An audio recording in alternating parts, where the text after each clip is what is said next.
Pakistan aesthetic hair transplant centre advance pico laser technology کی بدولت جھائیوں اور براؤن دھبوں کا خاتمہ آپ کی جلد کو دے ایک نیا نکھار. نامور ایستھیٹک کنسلٹنٹ ڈاکٹر حنیف سعید کی زیر نگرانی. فون 0341 000 6060 0345 210 5338.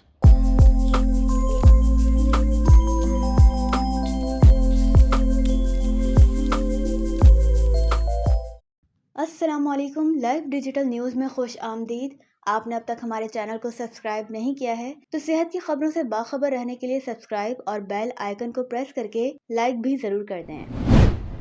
اسرائیل کی غزہ پر وحشیانہ بمباری، 60 فلسطینی مزید شہید، شہادتیں 20,000 سے زائد. حملے میں 5 اسرائیلی فوجی بھی ہلاک.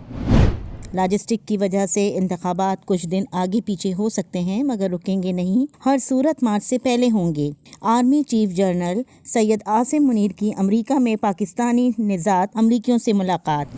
9 مئی ملوث افراد کو پبلک آفس ہولڈ نہیں کرنا چاہیے، وزیر اعظم انوار الحق Kakar. Rawalpindi institute of cardiology RIC میں انتظامیہ کی پسند اور ناپسند پر لوکل پرچیز کے ذریعے ٹینڈر ریٹ سے مہنگی ادویہ خریدنے کا انکشاف.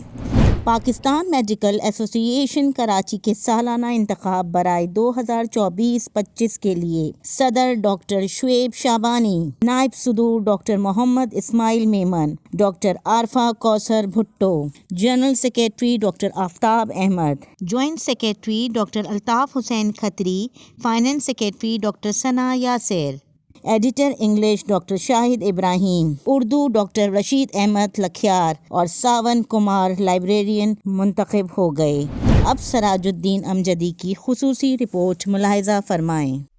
السلام علیکم ورحمۃ اللہ وبرکاتہ.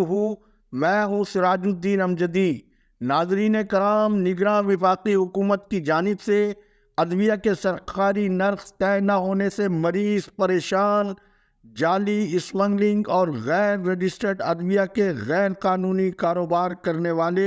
اور اسٹاکسٹ کے وارے نیارے ہو گئے. حکومت کے مذکورہ غیر دانشمندانہ فیصلے کے نتیجے میں تقریباً 262 اینٹی بایوٹک جان بچانے والی لازمی دواؤں کا بحران ملک میں پیدا ہو گیا ہے.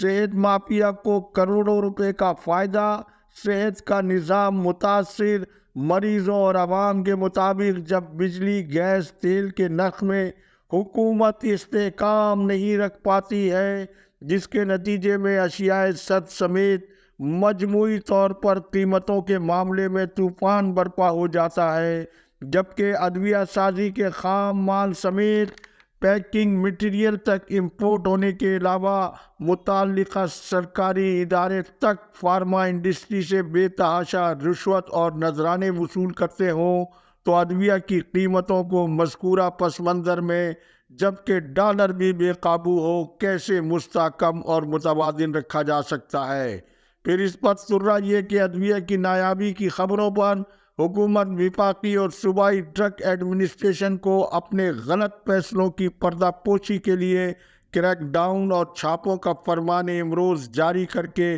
ڈرگ ایڈمنسٹریشن کو ٹرک کی لال بتی کے پیچھے لگا دیتی ہے، جبکہ یہ امر بھی دلچسپی سے خالی نہیں ہے کہ ڈرگ ایڈمنسٹریشن کے پاس نہ حفاظتی فورس ہے، نہ افرادی قوت، اور نہ ٹرانسپورٹ اور نہ ریکور ہونے والے مال کو محفوظ طریقے سے رکھنے کے لیے مال خانہ. پھر گرفتار ملزمان کو عمومی پولیس یا FIA کی تحویل میں دیے جانے کے بعد تفتیشی اداروں ڈرگ ایڈمنسٹریشن کے مابین سیزر کے بعد مذکورہ اداروں میں رابطوں کا قانونی میکینزم نہ ہونے کی بنیاد پر بڑے بڑے ملزمان بری ہو جاتے ہیں، اور اکثر نامور ملزمان جب قانون کے شکنجے میں آ جائیں تو حیرت ناک طور پر گورنر ہاؤس، وزیر اعلیٰ ہاؤس سے ان ملزمان کو رعایت اور سہولیات دینے کی سفارشیں بھی آ جاتی ہیں. اس کی معلومات بھی میرے پاس ہے، لیکن محدود وقت کی بنا پر اس تفصیل میں ابھی نہیں جا رہا ہوں. ناظرین کرام،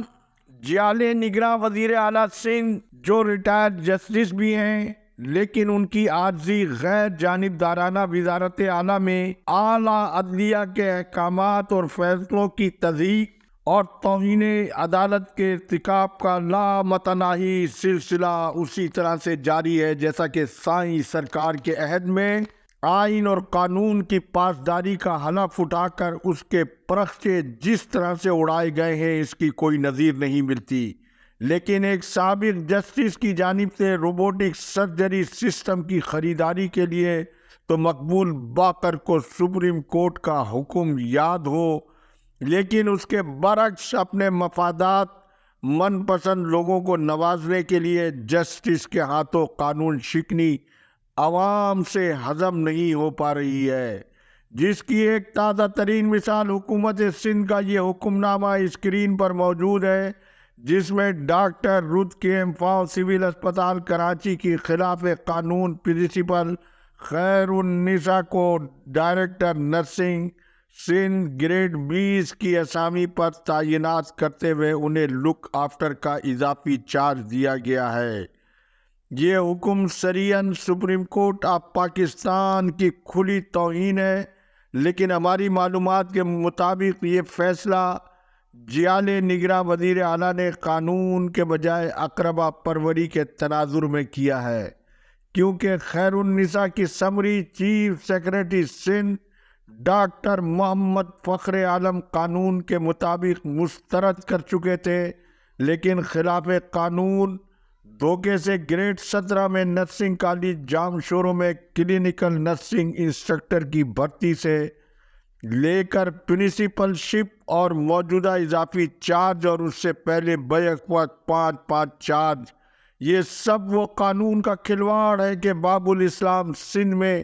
آج ایک ریٹائرڈ جسٹس کی سربراہی میں بھی قانون کی حکمرانی محض ایک خواب بن کر رہ گئی ہے، ورنہ قانون پر عمل درآمد کی صورت میں خیر النساء کو نوازنے والے اور خیر النساء کو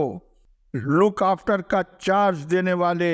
جیل میں یا گھر پر ہونے چاہیے۔ خیر النساء جب بھرتی ہوئی تو یہ حق پرست تھی، جب حق پرستوں پر پابندی لگی تو گزیٹڈ افسر ہوتے ہوئے انہوں نے پیپلز پارٹی کی جھنڈے پر مشتمل ٹوپی سر پر رکھ کر جیالی بن گئی، اور جیالی بن کر انہوں نے جو کچھ کیا وہ ایک الگ تفصیل کسی اور وقت۔ تاہم یہ جیالی وزیر اعلیٰ ہاؤس جا کر اب کیا بنی ہے ہمیں تو پتہ نہیں، لیکن گرگٹ کی طرح رنگ بدلنے کا جو فن ان کے پاس ہے وہ کسی اور کے پاس نہیں۔ چیف سیکرٹری سندھ کو یہاں بتانے کی بات یہ ہے، جس طرح ہٹائی جانے والی نجمہ منگی اہلیت اور صلاحیت سے محروم ہے، خیر النساء اس حوالے سے ان سے بھی زیادہ آگے 20 گریڈ کی اسامی پر سالوں سے مستقل ڈائریکٹر نرسنگ کا نہ ہونا سابق اور موجودہ حکومت کے لیے ایک بہت بڑا سوالیہ نشان ہے، جبکہ سندھ سمیت ملک بھر میں BSN جنرک نرسنگ کی اعلیٰ تعلیم کا پہلا بیچ بغیر کسی انفراسٹرکچر اور پالیسی کے من پسند جاہل خلاف قانون نرسوں کے ذریعے جس طریقے سے چلایا جا رہا ہے اس کا اللہ ہی حافظ ہے۔ ناظرین کرام، رپورٹ کے آخری حصے میں MD کے دوبارہ پرچہ آؤٹ کیس میں فریقین کی جانب سے سندھ ہائی کورٹ میں نامکمل رپورٹ پیش کرنے پر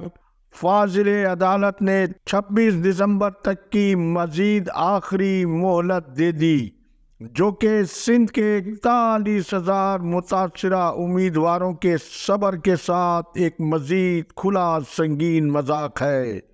آج تک کے لیے اتنا ہی۔ اللہ حافظ۔ پاکستان زندہ باد۔ عوام و افواج پاکستان پائندہ باد۔